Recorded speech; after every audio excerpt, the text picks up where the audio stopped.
Assalamualaikum warahmatullahi wabarakatuh. Perkenalkan, nama saya Dita Wahyu Ramadhani, nomor presensi 9 dari kelas 10F. Pada kesempatan kali ini, saya akan mempresentasikan mengenai kerajaan Hindu-Buddha di Indonesia, yaitu Kerajaan Jenggala. Sebelumnya, ke daftar isi terlebih dahulu. Yang pertama, kita akan membahas mengenai latar belakang berdirinya kerajaan. Yang kedua adalah masa kejayaan. Yang ketiga, fase kemunduran. Yang keempat, sistem pemerintahan. Dan yang terakhir, kita akan membahas peninggalan Kerajaan Jenggala.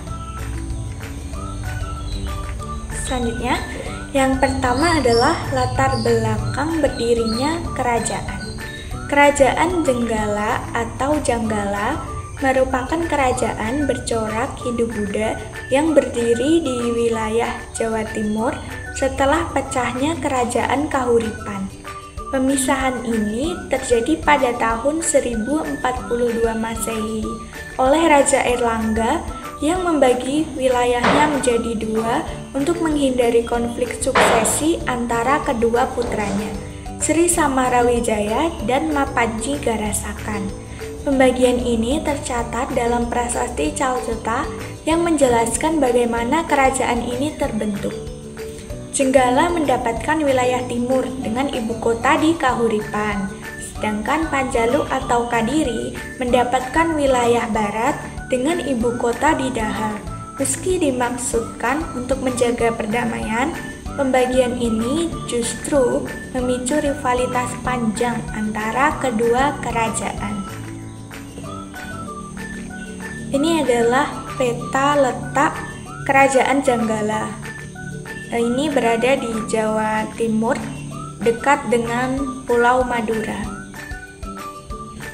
Selanjutnya, Kerajaan Jenggala memiliki letak geografis yang sangat strategis, terutama di sekitar muara Sungai Brantas. Ada penampakan. Mohon maaf. Terutama di sekitar muara Sungai Brantas yang menjadi jalur utama perdagangan maritim pada masa lalu. Wilayahnya meliputi daerah yang kini dikenal sebagai Surabaya, Sidoarjo, dan Pasuruan. Pelabuhan utamanya, Ujung Galuh, menjadi pusat perdagangan dan pelayaran yang menghubungkan Jawa dengan wilayah lain seperti Sumatera, India, dan Cina. Selanjutnya kita akan membahas mengenai masa kejayaan Kerajaan Jenggala. Kerajaan Jenggala mencapai masa kejayaan di bawah pemerintahan Mapanji Garasakan. Raja ini dikenal sebagai pemimpin yang ambisius dan berhasil memperluas pengaruh Jenggala dengan memperkuat pertahanan militer dan ekonomi. Kerajaan Jenggala mengendalikan jalur perdagangan di Timur Jawa, termasuk muara Sungai Brantas dan pelabuhan Ujung Galuh. Perdagangan dengan pedagang asing dari India, Cina, dan Arab menjadikan kerajaan ini makmur. Infrastruktur pertanian yang baik mendukung ketahanan pangan dan meningkatkan produktivitas pertanian. Prasasti Turun Hyang II tahun 1044 Masehi mencatat kemenangan Jenggala atas Panjalu dalam pertempuran besar.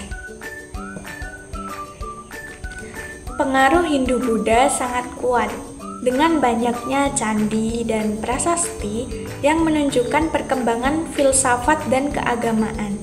Sistem administrasi yang baik memastikan kelancaran jalannya roda pemerintahan dengan pembagian wilayah dan jabatan yang jelas. Dalam bidang kebudayaan, Jenggala juga menunjukkan perkembangan yang pesat, seni ukir, arsitektur candi, dan sistem pemerintahan yang mengadopsi nilai-nilai Hindu-Buddha berkembang pesat. Selanjutnya, kita akan membahas mengenai fase kemunduran Kerajaan Jenggala. Setelah kematian Mapanji Garasakan, Kerajaan Jenggala mulai mengalami kemunduran akibat konflik internal dan peperangan dengan Panjalu. Untuk lebih detailnya akan saya jelaskan seperti berikut ini. Yang pertama, sejumlah prasasti mencatat berbagai pertempuran antara Jenggala dan Panjalu, seperti Prasasti Kambang Putih tahun 1050 Masehi dan Prasasti Malengat tahun 1052 Masehi. Yang kedua, akibat perang berkepanjangan, sektor perdagangan dan pertanian mulai melemah. Yang ketiga, beberapa sumber sejarah menyebutkan kemungkinan adanya gangguan lingkungan seperti erupsi gunung lumpur di sekitar Sungai Brantas yang menyebabkan kerusakan lahan pertanian. Yang keempat, dominasi perdagangan oleh kerajaan lain seperti Sriwijaya dan kemudian Majapahit semakin mempersempit ruang gerak ekonomi Jenggala. Yang terakhir, pada tahun 1135 Masehi, Raja Jayabaya dari Panjalu berhasil menaklukkan Jenggala dan menyatukan kembali wilayahnya ke dalam Kadiri. Hal ini tercatat dalam Prasasti Ngantang. Selanjutnya ada tambahan materi, yaitu sistem pemerintahan. Jadi Kerajaan Jenggala ini memiliki sistem pemerintahan yang bercorak Hindu-Buddha dengan raja sebagai pemimpin tertinggi. Sistem pemerintahan terdiri dari raja sebagai pemegang kekuasaan tertinggi. Selanjutnya, Rakrian Mahamantri yang membantu dalam urusan negara. Yang ketiga, Rakrian Kanuruhan yang mengurus pertahanan dan hukum. Yang keempat, Rakrian Halu dan Rakrian Sirikan yang berperan dalam kebijakan administrasi dan keuangan. Dan yang terakhir, kita akan membahas mengenai peninggalan Kerajaan Jenggala. Nah, di sini terdapat 4 peninggalan yang saya masukkan di PPT ini. Yang pertama di sebelah kiri pojok atas, yaitu Prasasti Ngantang. Ini tahun 1135 Masehi. Ini berisi tentang penaklukan Jenggala oleh Panjalu. Yang kedua yaitu Candi Prada.